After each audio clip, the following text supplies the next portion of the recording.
Buenas tardes, estimados estudiantes. Mi nombre es Roberto Sanginas Flores. Ustedes saben que soy docente de fisiología y el tema que vamos a dar es complementación de los temas del aparato digestivo. En este caso es funciones digestivas de secreción, ¿no? Funciones secretoras.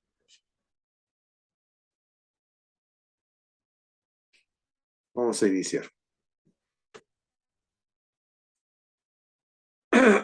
Muy bien. A ver, tenemos que ver lo que estamos viendo a este lado del gráfico, podemos ver todo el tubo digestivo. Este tubo digestivo que está formado por una cavidad bucal, por el esófago, por la faringe, el esófago, el estómago, el intestino delgado, el intestino grueso. Todas estas estructuras, ¿no? Todas estas estructuras son las que están relacionadas con lo que es la digestión, el proceso digestivo. Y vamos a ver que a lo largo de todo este tubo digestivo vamos a encontrar diferentes glándulas secretoras, ¿no? Estas glándulas secretoras se van a encargar de secretar enzimas para el proceso de digestión, para convertir básicamente los alimentos en algo fácilmente absorbible para las células, ¿no? Ya que nosotros comemos alimentos sólidos que son macromoléculas y tienen que volverse micromoléculas, ¿no? Y eso es gracias a las enzimas digestivas, que generalmente estas enzimas digestivas se localizan desde la boca. La saliva ya produce enzimas digestivas que deshacen el alimento, entre comillas, deshacen, y simplemente volverlo microscópicamente químico, y hasta el hilio, ¿no? Y vamos a ver que existen glándulas mucosas que nos ayudan a que el alimento deslice, a proteger la mucosa digestiva, que van a ir desde la boca hasta el ano prácticamente, ¿no? Generalmente lubrican y van a proteger todo lo que es el tubo digestivo. ¿Cómo vamos a clasificar estas glándulas? Estas glándulas las vamos a clasificar en 4 básicamente. Vamos a tener glándulas salivales mucosas unicelulares localizadas a lo largo de todo el tubo digestivo. Estas glándulas mucosas unicelulares se llaman también glándulas caliciformes, ¿no? Vamos a tener un tipo especial de glándulas que están localizados a nivel del intestino delgado, que se denominan criptas de Lieberkühn, ¿no? Son invaginaciones, o sea, son glándulas en forma de invaginaciones o en forma de pozos, para que me entiendan, en forma de criptas. Y esos están localizados a nivel del intestino delgado. Vamos a encontrar también otros tipos de glándulas que son glándulas tubulares que están localizados en el duodeno y en la primera parte del estómago, ¿no? En el estómago y en la primera parte del duodeno, en esta parte de acá. Estas son glándulas tubulares, ahí vamos a encontrar las glándulas oxínticas, las glándulas pilóricas. Luego vamos a tener lo que es las glándulas salivales mayores. Entre estas glándulas salivales mayores vamos a encontrar lo que es el páncreas, que es una glándula salival mayor, ¿no? Lo que vamos a encontrar también otra glándula importante es el hígado, que es una glándula salival mayor, ¿no? Y las glándulas salivales propiamente dichas, que son la parótida, la submaxilar, la sublingual.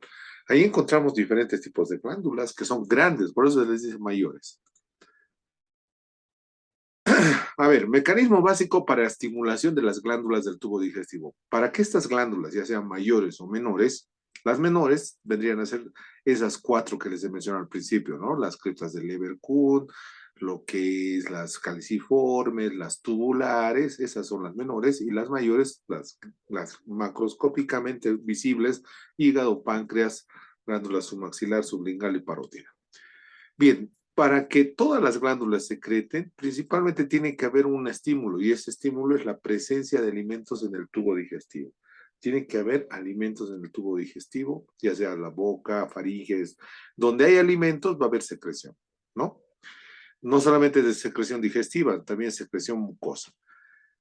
Al margen, tiene que haber una secreción local del sistema nervioso entérico, que quiere decir una secreción del sistema nervioso intrínseco, que ustedes lo han visto en el capítulo 1, que generalmente está formado de digestivo, ¿no?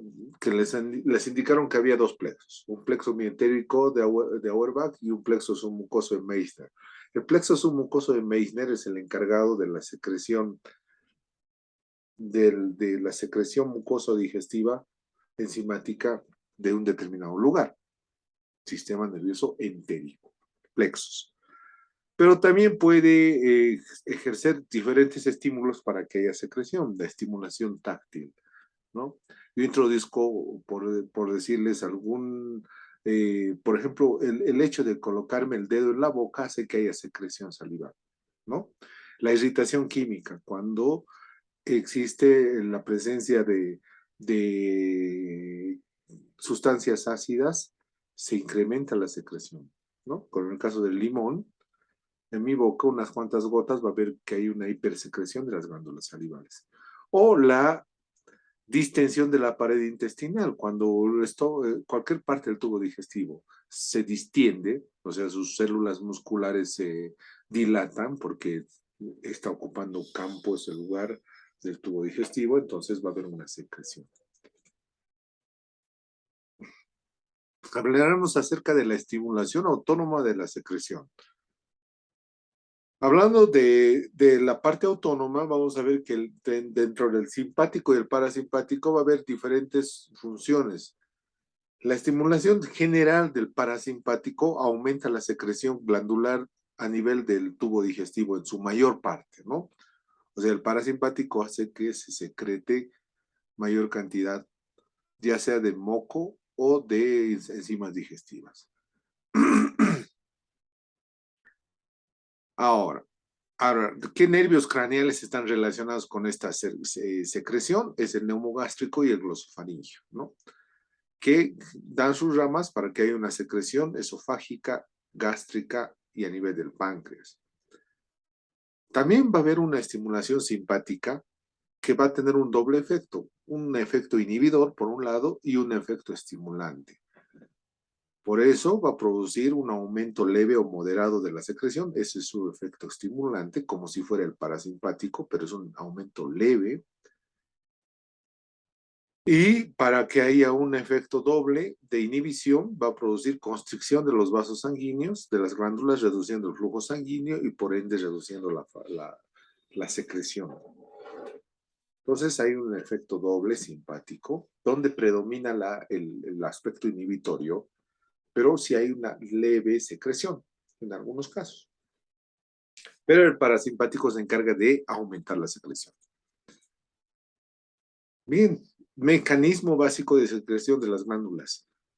Básicamente ustedes van a ver que toda la sangre lleva nutrientes, y esto, pues, sigan el gráfico por favor, de forma de transporte activo va a ingresar todos los nutrientes a través de la membrana celular a las células glandulares. Estas células glandulares tienen abundante cantidad de mitocondrias y estas mitocondrias son las que van a producir ATP o adenosín trifosfato. Este adenosín trifosfato va a interactuar con todos estos retículos endoplásmicos rugosos, complejo de Golgi, retículo endoplásmico liso, que se encargan de secretar diferentes sustancias para que se produzca la secreción, ¿no? ya sea, como les había dicho, retículo endoplásmico rugoso, aparato de Golgi, que les da la capacidad de formar una membrana y rodear esa secreción y de esa manera producir la exocitosis, ¿no? Mediante una fusión de las membranas de la vesícula con la membrana plasmática y de esa manera liberar todo lo que es la secreción, ¿no? O puede ser que estas vesículas se queden almacenadas y no se liberen y en determinado momento por un estímulo sean liberados en forma de secreción. Bien, vamos a ir entonces ahora, de ahora en adelante, viendo uno por uno acerca de lo que son los tipos de secreción desde la boca hasta el ano. Empezamos por la boca, la secreción de saliva. Las glándulas mayores que tenemos a nivel de la boca es las glándulas parótidas, las glándulas submandibulares y las glándulas sublinguales. Ambas que tienen su conducto de Wharton, conducto de Steno, conductos de Reginius. La secreción diaria normal de saliva está oscilando en promedio de 1 litro con rangos de 800 a 1500 ml. Existen dos tipos de secreción. A nivel de la glándula parótida está presente la secreción de tipo seroso, rico en tialina, que es una enzima que se encarga ya de la digestión de los almidones, o sea, se puede decir que es una enzima digestiva. Y a nivel de las glándulas submaxilares y sublinguales, una secreción más mucosa, encargada de producir una película de protección para las mucosas de revestimiento, mucosas masticatorias, toda la mucosa que se encuentra a nivel bucal, ¿no? El pH de esta saliva es ligeramente ácido a neutro, de 6 a 7 de pH. ¿Cuál es el mecanismo de secreción? Lo que ustedes están viendo es una típica glándula salival con la presencia de los acinos glandulares. Y lo que vamos a ver es que la saliva va a tener elementos químicos. Dentro de los elementos químicos fundamentales está el potasio y el bicarbonato, ¿no? Una gran cantidad de potasio y una gran cantidad de bicarbonato, y va a haber una baja concentración de sodio y cloro. Pero va a existir esa concentración, pero muy baja. No sé, más potasio que sodio. ¿Cómo se produce esta secreción? Se produce en dos fases. Una secreción primaria donde intervienen los acinos, que vendrían a ser estos lugares donde existen las células productoras de la saliva, ¿no? Que donde secretan tialina, mucina o secretan ambas secreciones, dependiendo si es una glándula sérica, mucosa o glándula mixta, y donde se añade, las sustancias químicas, potasio, sodio, cloro, etcétera, ¿no? A través de estos conductos, que vendrían a ser los conductos salivales, ¿no? Glandulares, es donde se va a producir la reabsorción de sodio, que quiere decir, se va a sacar el sodio de esa secreción y más bien se va a incluir potasio, va a haber un intercambio de sodio y potasio. Por eso nuestra saliva no es salada, ¿no? Porque se le está quitando el sodio. Aumenta la secreción de potasio, disminuye la de sodio, ¿no? Y eso va a hacer que los conductos salivares tengan una electronegatividad de menos 70 milivoltios. Tomen en cuenta que ese sodio que se está extrayendo es el mismo sodio que, eh, que le da una negatividad debido a un potencial de reposo de estas células glandulares. Esto va a hacer que se reabsorba también el cloruro, o sea, por ende se reabsorbe sodio y se reabsorbe cloruro. Y más bien se le intercambia potasio para la saliva y bicarbonato. En la segunda fase de secreción es donde se produce la secreción del bicarbonato. En la primera parte era la secreción del potasio que ingresa, y en la segunda es ya en el conducto intercambiado por el cloruro, el bicarbonato es el que ingresa dentro de la secreción salival, ¿no? Las concentraciones salivales de sodio y cloro, están directamente relacionados con las concentraciones de potasio y bicarbonato, que normalmente las concentraciones de estos últimos es de 50 a 70 miliequivalentes por litro. ¿Cuáles son las funciones de la saliva? La saliva está relacionada principalmente con la higiene y la protección bucal. Cada minuto se secreta medio ml de saliva, 0,5 ml de saliva. Esta saliva ayuda a proteger los dientes, produciendo una película en la cual las partículas alimenticias y los gérmenes no pueden adherirse y por ende son arrastrados por la misma saliva y lavados de esta manera y por ende no pueden estar aferrados o no sirven de sustrato para las bacterias que puedan existir a nivel dental. Tiene iones que se encargan de matar bacterias. Entre los iones tenemos al ion tiocianato y enzimas proteolíticas que deshacen la pared bacteriana, o sea, tienen una acción bactericida. Contiene además anticuerpos que destruyen las bacterias bucales. Dentro de los anticuerpos que se encuentran a nivel salival vamos a encontrar el anticuerpo M y el anticuerpo A. ¿Cuál es esta regulación? ¿Cómo se produce la secreción de la saliva? Ya que tiene que haber una regulación nerviosa, ¿no? Ya hemos dicho que la mayor parte de las secreciones a nivel de estímulo es a nivel del parasimpático. ¿Y cuáles son los nervios? También habíamos indicado que es el neumogástrico y el glosofaringio, a través de sus ramas con núcleos salivales superiores e inferiores. Estos son excitados principalmente por estímulos de tipo amargo, les había dicho, ¿no? Ácidos, táctiles, procedentes desde la lengua, informan, ustedes saben que las papilas en la lengua tienen esa información gustativa y pueden informar acerca de la presencia incluso de objetos lisos como canicas, de objetos lisos que pueden producir la secreción salival o también todo lo contrario, de objetos rugosos que inhiben la secreción salival. Entonces, ¿quiénes se encarga también de trabajar para que haya esa secreción? Es la lengua por la presencia de esas papilas gustativas, además de los pares craneales. También habíamos dicho que hay una inervación simpática, ¿no? Que produce existía una doble función, ¿recuerdan? Un incremento de la salivación moderada o leve, pero es a través de los ganglios cervicales superiores. Ustedes recuerden que la inervación simpática está dada por los ganglios cervicales que están localizados a los lados de la columna vertebral. Ahora, el aporte sanguíneo influye mucho en la secreción, debido a que el parasimpático induce a la salivación produce vasodilatación, lo que favorece el aporte sanguíneo. Pero recordemos que el simpático produce vasoconstricción y eso es lo que puede disminuir levemente la secreción. Hay una sustancia que puede activar lo que son las células salivales, que es la calicreína. La calicreína y la bradicinina son sustancias que tienen un efecto de aumento de la estimulación salival.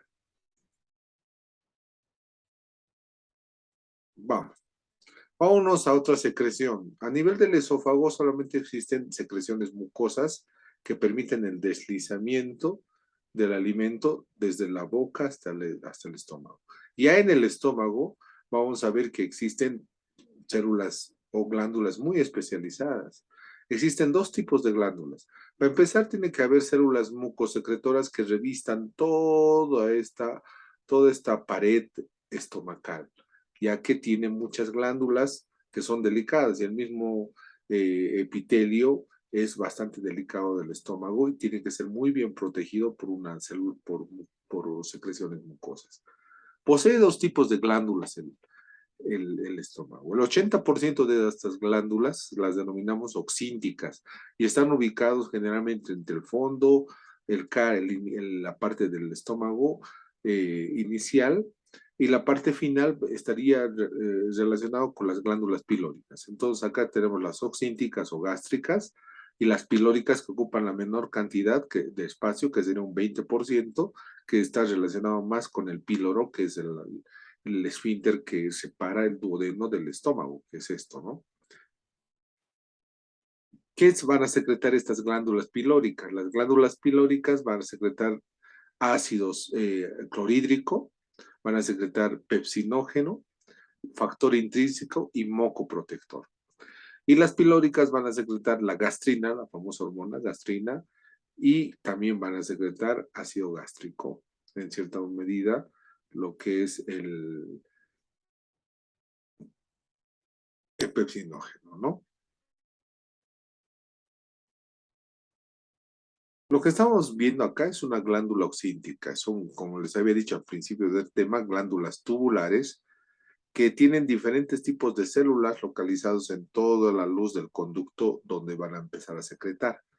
Recordemos que acá arriba está el epitelio del estómago. Estas glándulas están dentro de la pared estomacal.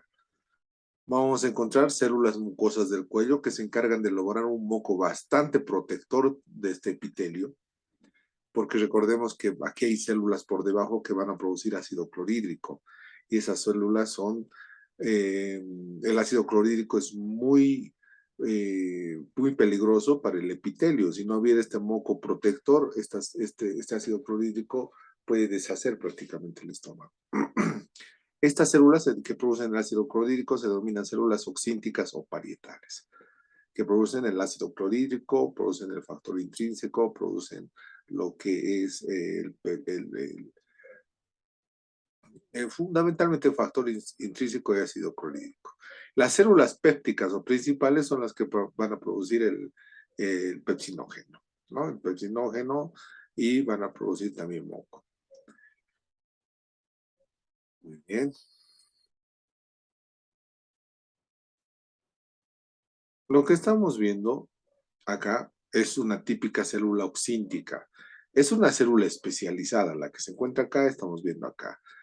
Esta célula oxíntica tiene que extraer de la sangre el hidrógeno para producir el ácido clorhídrico, ¿no? Más hidrógeno, más cloro, ácido clorhídrico que se encuentra, y es ese ácido clorhídrico que se produce en estas células y que luego es vertido a la luz y sale por medio, por medio de la luz del tubo digestivo, de la glándula oxíntica al estómago, ¿no? Siempre tiene que haber células mucosas que protejan con ese moco a este ácido clorhídrico cercanas. Para la producción de esta secreción de ácido clorhídrico tiene que haber una bomba importante, que es la bomba de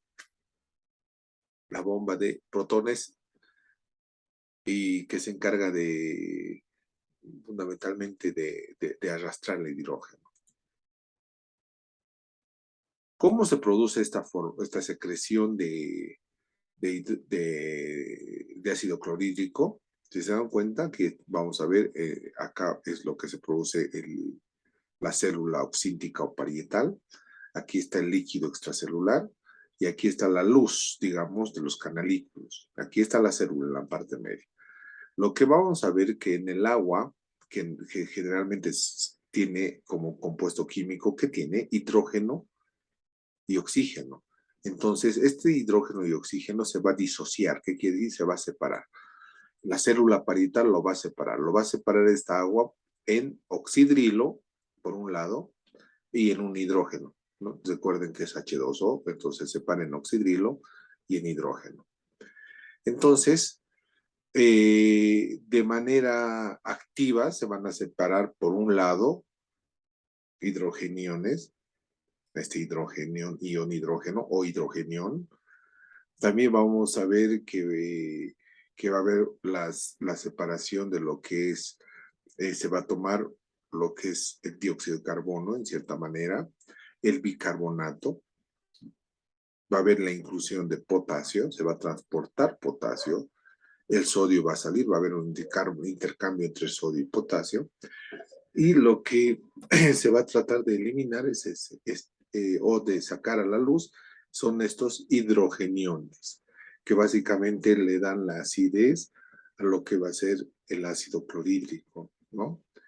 La presencia de cloro, si se dan cuenta, se añade el cloro, ¿no? Va a haber, para eso funciona mucho la bomba de sodio y potasio, que es una bomba que gasta energía. ¿No? Este proceso es una forma de transporte activo primario, ¿qué quiere decir? Con gasto de energía. Tanto el sodio se intercambia, el potasio se intercambia para que se produzcan este gasto de energía, para que el hidrogenio por un lado y el cloro salga. Y ambos formen lo que se denomina como ácido clorhídrico con la presencia inclusive del agua. Todo esto a nivel de lo que es la célula parietal. ¿Qué queremos nosotros sacar como base explicativa de esto? Es que el proceso digestivo gasta bastante energía. Es un proceso donde hay bastante gasto de energía porque es mediante el transporte activo primario de salida de hidrógeno por un lado y de cloro por otro lado. Este bombeo de hidrógeno al exterior es impulsado por la bomba de sodio y potasio, como les había dicho, ¿no? Y por un lado, como remanente, siempre va a estar lo que es el CO2 o dióxido de carbono. Entonces, la presencia del agua es importante también, porque va a estar relacionado con la presencia de este ion hidrógeno y con el cloro. ¿Cuáles son los factores que estimulan la secreción gástrica? ¿Para qué hay esta secreción de ácido clorhídrico, de pepsinógeno? Por ejemplo, tiene que haber la estimulación parasimpática. Esta estimulación parasimpática procedente de estos nervios craneales que había mencionado, neumogástrico y glosofaringio, libera acetilcolina y esta acetilcolina es la que secreta pepsinógeno, secreta ácido clorhídrico, secreta moco. Al margen de acetilcolina tenemos la histamina y la gastrina, que estimula la secreción también de ácido clorhídrico y factor intrínseco de las células parietales. Entonces, ¿cuáles son las enzimas que producen estimulación del gástrica? Acetilcolina, histamina y gastrina, esas tres. ¿Cómo se activa el pepsinógeno? El pepsinógeno es secretado por las células pépticas y células mucosas de las glándulas oxínticas. Cuando este pepsinógeno entra en contacto con el ácido clorhídrico, este pepsinógeno se transforma en pepsina. Entonces, pepsinógeno más ácido clorhídrico, pepsina. ¿La pepsina qué es? Es una enzima proteolítica. ¿Qué quiere decir? Que se encarga de digerir proteínas justamente gracias al medio ácido que le proporciona el ácido clorhídrico, que está entre 1.8 y 3.5. Ahora, si el pH fuera más superior o menos ácido, se va a inactivar esta pepsina. Entonces necesita haber... ¿Para qué sirve la pepsina? Para que cuando ustedes coman muchas proteínas, ya sea carnes o algunas soya, lentejas, o algo que tiene mucha proteína, no se va a digerir bien si es que no hay pepsina, ¿no? La secreción de factor intrínseco por las células parietales, ¿para qué sirve? Para absorber la vitamina D a nivel del intestino, a nivel del ilio, ¿no? Cuando se produce la destrucción de estas células parietales porque hay la presencia de una gastritis o de una enfermedad del estómago, se produce una anemia y esa anemia es la anemia perniciosa, ¿no? Glándulas pilóricas. Hablaremos de las glándulas pilóricas. Ya hemos hablado de las glándulas oxínticas, de todo esto, ¿no? La producción de pepsinógeno, ácido clorhídrico. Ahora hablaremos de las glándulas pilóricas. Las glándulas pilóricas ocupan el 20% del estómago. Estas glándulas pilóricas se encuentran localizadas cerca al píloro, producen pepsinógeno, al igual que las pépticas, y también producen lo que es una hormona muy importante, que es la hormona gastrina. La gastrina estimula la secreción de las otras células y por ende una propia secreción, ¿no? Entonces, hablando de las células mucosas superficiales que son muy importantes, porque estas células mucosas que están localizadas acá en las glándulas oxínticas o en las pilóricas son las que va a producir ese moco protector, ¿no? Si este moco no fuera tan protector alcalino, el ácido que se produce más abajo el pepsinógeno que se produce puede irritar todo y lesionar todo este epitelio. Es alcalino para empezar, es viscoso, cubre el estómago con una capa mayor a 1 milímetro. Este moco es protector, lubrica, tiene muchas funciones, ¿no? Bien, la estimulación de la secreción ácida gástrica o a nivel de las células parietales es igual o parecida a las células enterocromafines. Estas células estas dos se encargan de la formación de ácido clorhídrico y está relacionado a la cantidad de histamina que se libere. La histamina, les había dicho que es un estimulante de la secreción gástrica, ¿no? ¿De dónde va a salir toda esa información de que haya secreción de histamina, etcétera, y de diferentes hormonas del sistema entérico, de los famosos plexos que los han llevado en el capítulo inicial de aparato digestivo? Entonces, la gastrina, la histamina y la acetilcolina son estimulantes de lo que es la secreción gástrica. ¿Cómo se regula la secreción de pepsinógeno? A ver, la secreción del pepsinógeno está dado ya sea por el plexo nervioso entérico, por el plexo mientérico de Meissner, o por el nervio vago, ¿no? El par 10. Y obviamente por la acidez del estómago. Siempre que haya ácido clorhídrico, la pepsina también va a ser secretada. Fases de la secreción gástrica. Aquí nos habla acerca de cómo se produce una secreción, cómo se va a producir la secreción. Básicamente, va a haber una fase cefálica que involucra el 30% del 100% de la secreción. Va a haber una fase gástrica de un 60% y una fase intestinal de un 10%. Esto quiere decir que la fase cefálica nos indica que cuando nosotros estemos pensando, estemos oliendo, estemos sintiendo en la boca o en el estómago la presencia de alimento, eso sería tacto o gusto, o escuchemos o miremos comida, y hay una secreción a nivel del estómago de un 30%, ¿no? Y eso es dado por el hipotálamo y por el vago. Cuando el alimento ya está en el estómago, se produce la mayor parte de secreción, ya sea de ácido clorhídrico, de pepsinógeno, de moco, etcétera, porque ya está ahí en el estómago, entonces produce un 60% de secreción, netamente gracias a los reflejos del vago, de nuevo, reflejos entéricos y fundamentalmente la gastrina, que ya es una hormona que se encarga, ¿no?, de estimular mayor secreción. Y miren, cuando el alimento ya está en el intestino, la primera parte que es el duodeno, sigue habiendo secreción gástrica de un 10% y el alimento ya está, ya salió del estómago, pero para reponer toda ese ácido clorhídrico utilizado y toda esa pepsina, hay un 10% más de secreción, pero fundamentalmente es una secreción repositoria, ¿no? Para que vuelva a los niveles normales para recibir un alimento.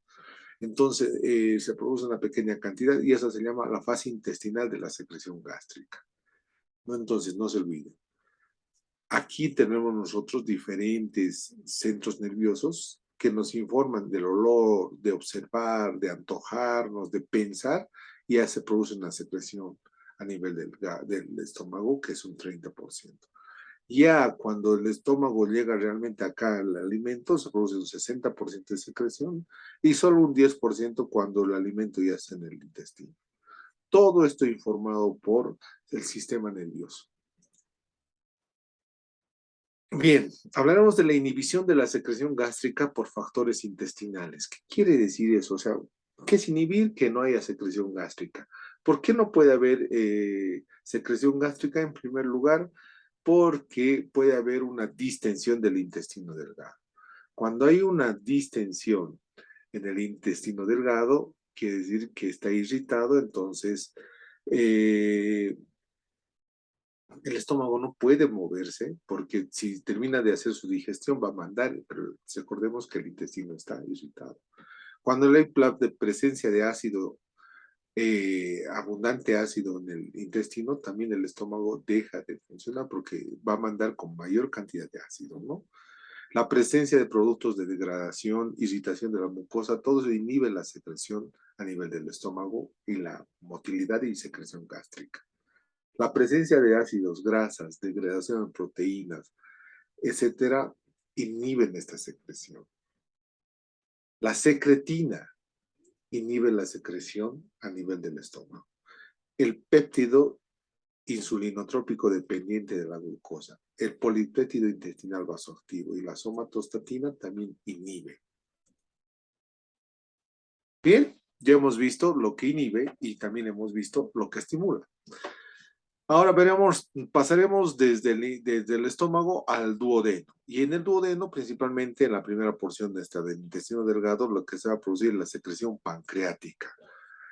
Ustedes están viendo acá el páncreas. El páncreas que tiene es una glándula mixta que tiene por un lado acinos pancreáticos que ocupan el 80% al 70% de toda la masa pancreática y van a tener por un lado también pequeños islotes donde se produce hormonas, que es los islotes de Langerhans. Si se dan cuenta, el páncreas es un órgano irrigado y también tiene como una glándula exócrina, tiene conductos, ¿no? ¿Cuánto mide un páncreas? Mide 12 centímetros de largo, 7 centímetros de espesor aproximadamente. Acá puede tener de 5 a 7 centímetros, acá 1 a 2 centímetros, un espesor general de 2 a 2 a 3 centímetros.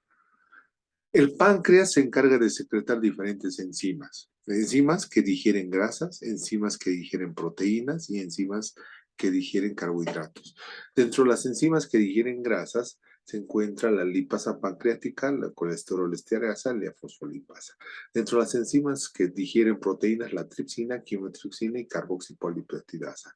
Y dentro de las enzimas que digieren carbohidratos está la amilasa pancreática, que se encarga fundamentalmente de los disacáridos, de digerir, hidrolizar estos disacáridos, ¿no? Entonces, fundamentalmente trabaja con las grasas junto a la bilis, porque la bilis también es una enzima, se encarga de secretar lo que es la bilis, el hígado se encarga de secretar la bilis y manda por medio del conducto hepático al conducto colédoco y del conducto colédoco sale por medio de lo que es la ampolla de Vater, ¿no? El conducto de Wilson o pancreático se unen al colédoco para formar el conducto principal, donde sale ambas secreciones, ya sea pancreática y biliar.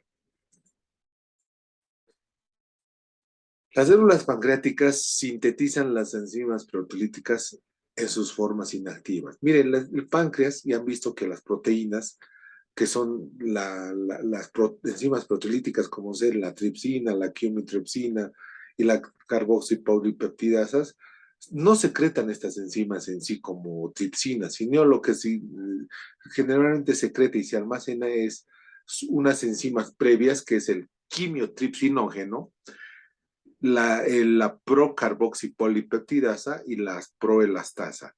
Esas, por medio del tripsinógeno que se va a transformar en tripsina, hace que la tripsina haga que el quimiotripsinógeno se transforme en quimiotripsina, haga que el procarboxipeptidasa A y B se transforme en carboxipeptidasa A y B, que la proelastasa se transforme en elastasa. O sea, la tripsina hace que los inactivos, que son estos de la izquierda, se transformen en activos y de esa manera salgan inmediatamente a lo que es el duodeno, porque no pueden quedarse mucho tiempo ahí, porque se acumularían y esa acumulación puede producir la degradación del propio páncreas, ¿no? Una autólisis del páncreas. Para evitar esa autólisis, aparte de que se tiene que evitar aparte de que se tiene que evitar la acumulación, se produce también la producción de un inhibidor de la tripsina. Este inhibidor de la tripsina impide la digestión del propio páncreas. Entonces me dirán, entonces si hay inhibidor de la tripsina y hay tripsina, ¿se neutralizan? No. Normalmente la tripsina se encuentra en una cantidad mayor al inhibidor, ¿no? Perdón, y determinada cantidad de sustancias se activa rápidamente en estas enzimas, se activa rápidamente en estas enzimas y se libera. En el caso de que se acumule bastante tripsina, es ahí donde generalmente se produce la alteración ya de la inhibición. Y eso se produce cuando un cálculo biliar taponea el conducto y por ende no puede salir ni la bilis ni el jugo pancreático con sus enzimas. Entonces tiene que haber siempre este inhibidor de la tripsina que inhibe, evita la activación de estas otras enzimas secundarias y por ende el páncreas no puede sufrir una autodigestión.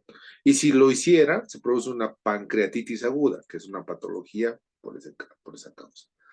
Otra situación, debido a que del procedente del estómago la secreción era ácida por el ácido clorhídrico, el páncreas tiene que tratar de neutralizar toda esa secreción proveniente del estómago con el alimento que está llegando. Entonces, para evitar esa secreción, para evitar esa secreción ácida, hay que neutralizarla por medio de la secreción de bicarbonato. Entonces, el páncreas se encarga de la producción de bicarbonato, que es fundamental para aumentar el pH y disminuir la acidez, por ende, ¿no? Y además, también no solamente bicarbonato, también agua. Ahora, ¿cuáles son las etapas básicas para producir la secreción de bicarbonato? Fundamentalmente es a través del anhídrido carbónico, ya que tenemos abundante cantidad de dióxido carbónico derivado del mismo páncreas, de las mismas. Entonces se va a transformar esto en anhidrasa carbónica. Esta anhidrasa carbónica se transforma en ácido carbónico y esto se va a disociar en bicarbonato e hidrógeno. Como se formaba ácido clorhídrico, de esta manera similar, también por medio de la disociación o la unión de elementos químicos se produce la formación del bicarbonato en este caso, ¿no? Y esto se hace netamente a nivel del páncreas. ¿Cómo se regula la secreción pancreática? ¿Cuáles son las sustancias estimulantes? ¿Se acuerdan que del estómago era histamina, acetilcolina y gastrina? A nivel del páncreas es acetilcolina, colecistocinina y secretina. La acetilcolina es liberado por el parasimpático, usted sabe muy bien, y es el que estimula por medio de esta inervación colinérgica a que haya secreción del páncreas. La colecistocinina es secretada por el duodeno, por las células I del duodeno, y estimula la secreción también del páncreas porque indica la presencia de alimento a nivel del duodeno. La secretina es igual secretada por la mucosa duodenal y yeyunal, o sea, del intestino, y obviamente indica también la presencia de alimentos ahí, ¿no? Entonces lo que ustedes pueden observar es ahí el páncreas cómo empieza a producir la secreción a nivel de la primera porción del duodeno. Fases de la secreción pancreática. A nivel como en el estómago hay fases. Ahí tenemos la fase cefálica, la fase gástrica y la fase intestinal. La fase cefálica tiene menor cantidad de secreción. Aproximadamente un 10% de la secreción es cefálica. Tenemos un 20% de secreción gástrica y donde se produce mayor secreción es a nivel del intestino. O sea, cuando el alimento llega al intestino, mayor secreción pancreática. La fase cefálica se produce principalmente por señales nerviosas que liberan acetilcolina. Puede producir un máximo de secreción de un 20% de enzimas pancreáticas debido a que uno piensa en comer, aparte de que hay secreción gástrica y también pancreática. Mientras la fase gástrica es de un 5 al 10% en el duodeno, y la intestinal es donde la más copiosa, ¿no? Porque evidentemente ya está en el duodeno, gracias a la secretina, fundamentalmente, y a la colecistocinina y la acetilcolina. Bien, la secretina estimula la secreción de bicarbonato para evitar o neutralizar la acidez procediente del estómago. Secretina, no se olviden, la pregunta es parcial. La secretina, ¿dónde se secreta? A nivel del intestino delgado, a nivel del duodeno, y eleva el pH hasta, o sea, se secreta cuando el pH está por debajo de 5, ¿no? Y evidentemente la secretina hace que aumente el pH, ¿no?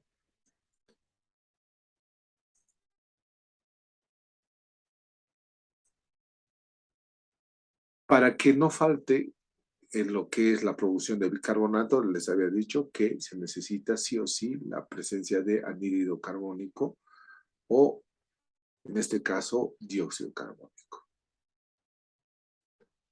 Bien, de esta forma se neutraliza el contenido de ácido que llega al duodeno gracias a esta presencia de este bicarbonato y por ende minimiza la producción de acidez.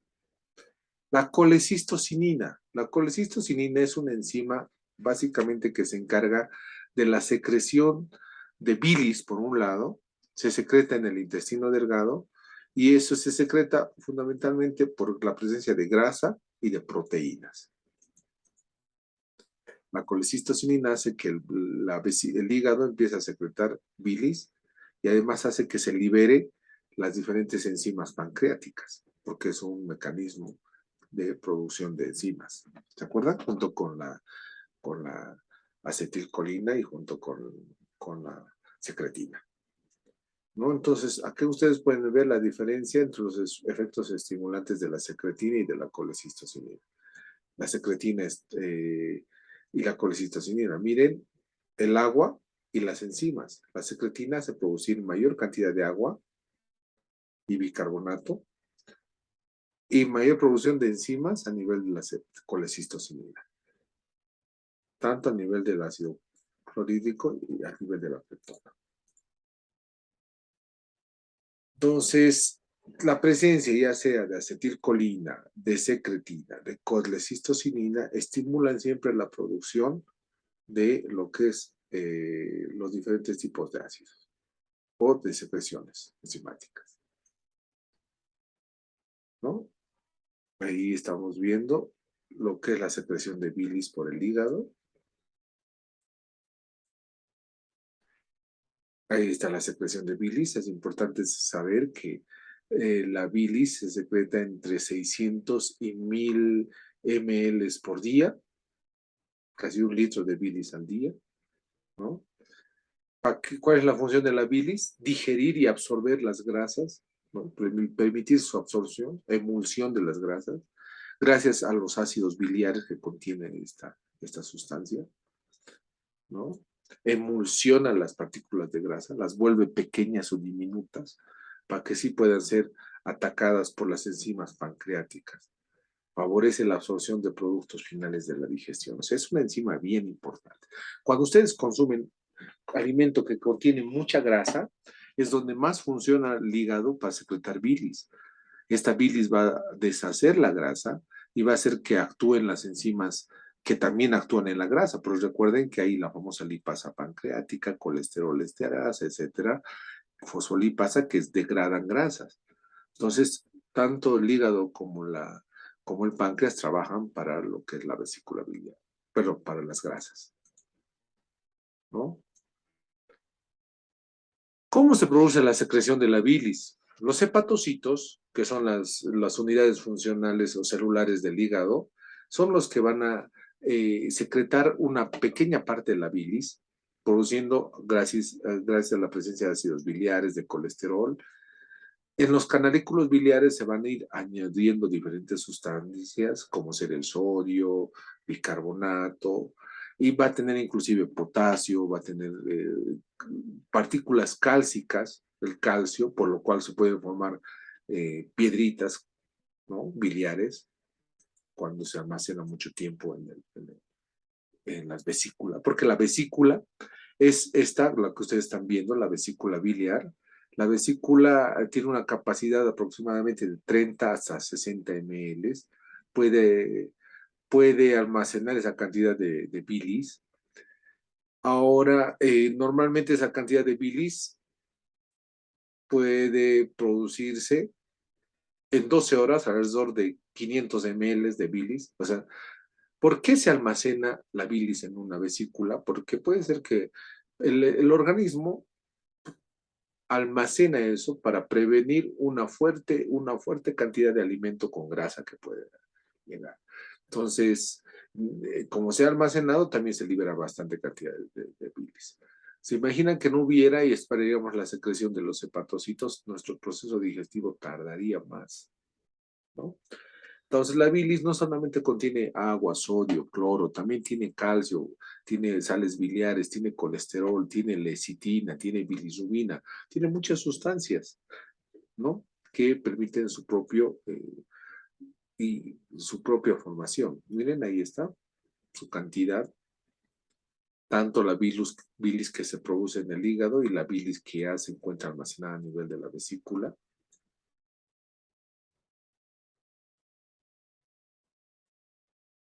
¿Y gracias a qué se produce el vaciamiento de la bilis? Gracias a la presencia de la enzima que se llama colecistocinina.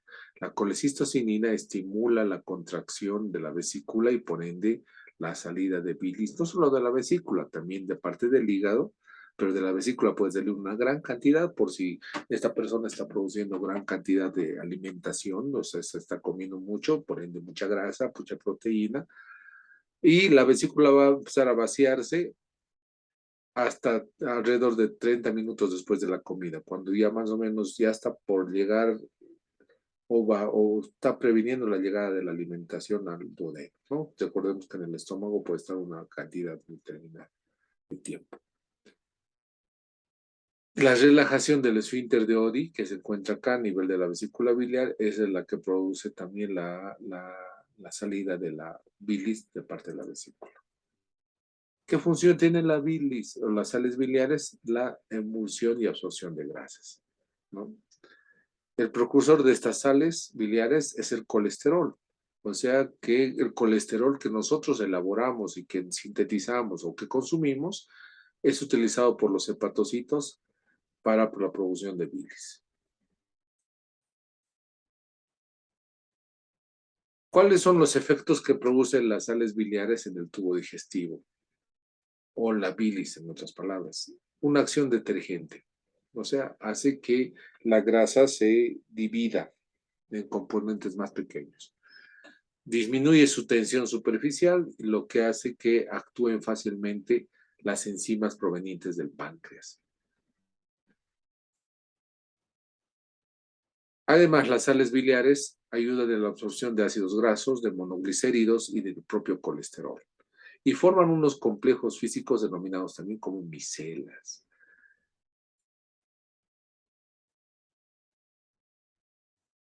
Ahora, la cantidad de sales biliares presentes en la circulación enterohepática, o sea, intestinal y del hígado, es de solo 2,5 gramos, ¿no? O sea que todas esas sales biliares se reabsorben una vez que son absorbidas, o sea, a nivel intestinal, de, desde el intestino delgado hacia la sangre. Regresan por el sistema porta, que es el sistema sanguíneo relacionado con el aparato digestivo, regresan al hígado y de nuevo empiezan a utilizarse para la formación de lo que es la bilis. Va a hacer eso unas 17 veces y después recién se van a eliminar por las heces fecales. Ojo, la, la cantidad de sales biliares le da un color determinado a las heces fecales, el típico color marrón o amarillento marrón, ¿no? Ese es cuando las heces fecales carecen de ese color oscuro, es cuando existe carencia de sales biliares también, por alguna razón, ¿no? La secretina también tiene una ligera función en la secreción biliar, ¿no? Estimula para que haya secreción primero biliar, también obviamente estimula la secreción pancreática y entre ambos se produce un aumento sí de la secreción biliar, ¿no?